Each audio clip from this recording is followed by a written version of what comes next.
I'm the owner of the Fairmont Hotel, the Oyster Bay Bar and Casino. I came to Deadwood in 1989, and I bought this place. I fell in love with it, and I started renovations in early 1990. Lived on the second floor for several months, and then in August of 1990, I moved up to the third floor of the Fairmont Hotel. And in 1995, while I was asleep in my two-room apartment, I was awoken at happened to be 3:33 a.m. in the morning, and I was startled by an apparition that walked into my bedroom. She was about 5'8". She had beautiful red hair. She was in a green dress, and she stood in front of my bed about 5 or 6 feet from me, and she just looked at me. She didn't stare at me. It looked like she was more confused than anything. And she looked at me for a good 5 minutes. Well, when I saw her, I flailed out and I froze. My arm was froze, my leg was froze.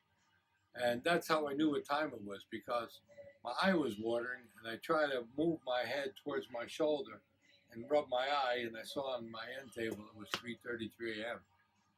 Later on, after I did some research and some history onto the building, I found out that there was a girl named Marguerite Broadwater, and Maggie fit the general description of the same girl that I saw in my room. It turns out that Marguerite Broadwater jumped out of the window in 1907 after she had an argument with her lover in Thermopolis, Wyoming. She had gone out to Thermopolis to talk to him about a possibility of a pregnancy that she was having, and they got into a terrible argument, and they've split company under real bad terms. Well, she came back to Deadwood severely depressed. The newspaper clipping said that she was in her cups, and she was sobbing constantly and inconsolable. And after 3 days of heavy drinking, she climbed up on the windowsill on the third floor, looked down, turned around backwards, got on her hands and knees, and flipped off backwards and hit the alley. Unfortunately for Maggie, the alley was quite wet, and she hit a mud spot out in the alley.